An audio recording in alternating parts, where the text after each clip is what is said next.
Amen. Amen. Hallelujah. Devil is defeated. शैतान हराया जा चुका है, Jesus is glorified. यीशु महिमा पा चुका है। Amen. Hallelujah. You can be seated. अब बैठ सकते हैं। Okay. Are you excited to be in God's house? आप उत्साहित है परमेश्वर के घर में होकर? Amen. आज का जो वचन है वो सबके लिए नहीं है। The सबके word, लिए है मगर सबके लिए भी नहीं है। today's word is for all, but it's not for everyone. Okay. आज का जो वचन है मेनली मैं उन लोगों से बात करूंगा जिनको लाइलाज बीमारी है या फिर डॉक्टर ने आपको बहुत कम समय दिया है ध्यान धरकर आज के वचन को सुनना। Today's word, I will say, is for those who have any incurable disease or those whom the doctors have given very limited time. Hear today's word intently and carefully. Okay? Because I would be talking to you today. क्योंकि मैं आज आपसे ही बात करूंगा। If you're okay in your life, if you're casual, you're like, okay, it's Sunday, so I went to church, and it's okay, I give you permission to sleep. अगर आपकी जिंदगी सब ठीक है, आपको फर्क नहीं पड़ता, ठीक है संडे चर्च आ गए, तो मैं आपको कहता हूँ आप सो सकते हो, सोना चाहो। Isn't that crazy that most of us really get serious with life when we get a news that's not so nice to hear?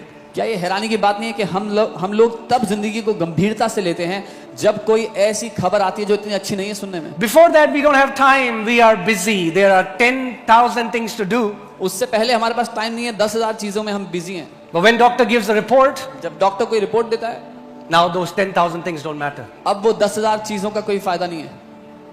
Now only one thing matters. अब एक चीज ही मायने रखती है, is you want to live क्योंकि आप जीना चाहते हो for your family, अपने परिवार के लिए, for your kids, अपने बच्चों के लिए, for the work that God has given you. जो काम परमेश्वर ने आपको दिया उसके लिए। And I want to tell you today, if you are alive, और मैं आपको बता रहा हूँ अगर आप जीवित हो, it's a beautiful gift. ये एक खूबसूरत गिफ्ट है। Amen. आमीन।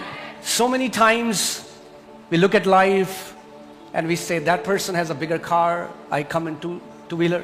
बहुत बार हम लोग देखते हैं, कहते हैं उसके पास तो बड़ी गाड़ी है, मैं तो 2 व्हीलर पे आता हूँ। Oh, her husband earns so much, my husband doesn't earn that much. उसके पति के पास इतना कुछ है, मेरे पति के पास तो कुछ भी नहीं है। Oh, they go to Mauritius every year, they go to Singapore, they go to, you know, all the good places. अरे वो हर साल मॉरिशस जाते हैं, सिंगापुर जाते हैं, अच्छी जगह जाते हैं। And you take me to Select City Walk Mall. और तुम मुझे सिलेक्ट सिटी वॉक लेके जाते हो। But so many times we miss this beautiful gift of life. पर कितनी बार ये जो खूबसूरत गिफ्ट है ना लाइफ का, उसको हम नहीं समझते। उसको Ask somebody who is dying on a hospital bed right now. एक ऐसे इंसान से जाकर पूछो जो अस्पताल के He doesn't care about a flashy car. उसको चमकदार गाड़ी से कोई मतलब नहीं है। He doesn't care about going to Europe and Australia and all these nice places. उसको यूरोप ऑस्ट्रेलिया जाने की नहीं पड़ी अभी। When he looks at his kids, जब अपने बच्चों को देखता है, he just wants to live. वो बस जीना चाहता है। And there are so many people in the world who have no hope. और दुनिया में इतने सारे लोग हैं जिनके पास कोई आशा नहीं है। But you have hope. और आपके पास आशा है। You have hope. आपके पास आशा है। I just want to talk to those people. If you know the Lord and if you have received a negative report, that is not the final diagnosis of your life. मैं उन लोगों से बात करना चाहता हूं जिन्होंने प्रभु को ग्रहण कर लिया है, पर आपको एक खराब रिपोर्ट दी गई है। मैं कहना चाहता हूं आपकी जिंदगी के लिए वो आखिरी खबर नहीं है, वो आखिरी रिपोर्ट नहीं है। Amen. If you are in Christ Jesus, अगर आप मसीह यीशु में हो, you don't have to accept a negative report over your life. आपको अपनी जिंदगी पर एक नेगेटिव रिपोर्ट को ग्रहण करने की जरूरत नहीं है। Amen. Hallelujah. So what I'm about to teach you जो मैं आपको सिखाने वाला हूं will not bless you until you mix faith in it. वो आपको तब तक ब्लेस नहीं करेगा जब तक उसमें आप विश्वास को नहीं मिलाओगे। Amen. Tell your neighbor, hearing alone is not enough. अपने पड़ोसी से कहो सिर्फ सुनना ही काफी नहीं है। कई तो वो भी नहीं करते। Some don't even do that. If you are hearing, if you are not hearing, forget about it. अगर आप सुन नहीं रहे हो तो भूल जाओ फिर तो। I was hearing a funny testimony. मैं एक मजाकिया गवाही सुना था। A man of God was preaching. परमेश्वर के जन एक प्रचार कर रहे थे। And right in the middle of the auditorium, a guy was sleeping. और ऑडिटोरियम के बीच में एक व्यक्ति सो रहे थे. And while he's preaching, जब वो प्रचार कर the रहे Lord told him, go to him and slap him. थे, प्रभु ने उनसे कहा जाओ उसको थप्पड़ मारो. You say, Jesus ऐसा नहीं बोलेंगे. आप कहेंगे Jesus will not say like that. Some people need a tight slap to get out of their sleep. कुछ लोगों को थप्पड़ की जरूरत है अपनी नींद से बाहर आने के लिए जिंदगी में. Did it hurt you? बुरा लगा. So he went. This guy sleeping. ये आदमी सो And he रहा. gave him BAM! और उन्होंने उनको एक थप्पड़ लगा दिया And he got up. और उठ गया. And he said, उसने कहा Lord told me you have come from a different city, you have cancer and you're dying, and you have come here to receive your healing. उन्होंने कहा प्रभु ने मुझसे कहा है तुम एक अलग शहर से हो और तुम कैंसर में मरने की दशा में यहाँ चंगाई लेने आए हो. He said, yes. उन्होंने कहा हाँ. He said, but if you will not hear the word, you will not get healed. तो उन्होंने कहा लेकिन अगर तुम वचन ही नहीं सुनोगे तो चंगे भी नहीं होगे. And that man went home healed. और वो आदमी चंगाई पाकर घर गया. Some people are so comfortable in their tradition of going to church, they need a BAM to get out of their sleep. कितने लोग अपने इस रीति रिवाज में आदत के अनुसार संडे को चर्च जाने में खुश हैं, उनको हिलाया जाना जरूरी है उससे बाहर निकालने के लिए. Amen? Hallelujah.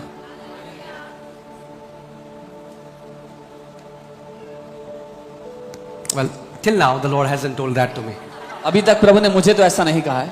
So I would not do something that he will not tell me. तो मैं कुछ ऐसा नहीं करूंगा जो उसने नहीं कहा है. Amen? But I'm telling you, लेकिन मैं आपको बता रहा हूं there are so many people बहुत सारे लोग dying. मर गए. They have no hope. कोई आशा नहीं थी. They don't know what to do. उनको नहीं पता क्या करना है. So I'm speaking to them. उनसे बोलना And शुरू I'm करो. speaking to each one of you मैं आप में से हर एक से भी बोल रहा हूं who want to live a long, sickness-free, victorious life that glorifies Jesus till your last breath. जो एक दीर्घ आयु जीना चाहते हैं, बीमारी मुक्त जीवन जीना चाहते हैं आखिरी सांस तक. Amen? The first greatest blessing is salvation. सबसे पहली और सबसे बड़ी आशीष है उद्धार. When your sins are forgiven, जब आपके पाप क्षमा हो, when you are made righteous. जब आपको धर्मी बनाया गया हो. Amen? And the second greatest blessing after that और उसके बाद जो दूसरी सबसे बड़ी आशीष है is being healthy. वो है स्वस्थ रहना. Because think about that. सोच के If देखो, you're not healthy अगर आप स्वस्थ नहीं and you sit inside a Rolls Royce, you'll be miserable. और एक रॉयल्स रॉयस के अंदर बैठे हुए तो दयनीय हालत में होगे. Blessings would mean nothing if you're not healthy. उन आशीषों का कोई मतलब नहीं है अगर आप स्वस्थ नहीं हो तो. Amen? And praise God. और प्रभु को धन्यवाद In हो the atonement, कि उस बलिदान in में, this beautiful new covenant, इस नई खूबसूरत वाचा में we are not just promised, we have not just received the forgiveness of sins, but also we have received healing for our bodies. हमें सिर्फ पापों की क्षमा ही नहीं मिली पर अपने शरीर की चंगाई भी मिली है. Amen?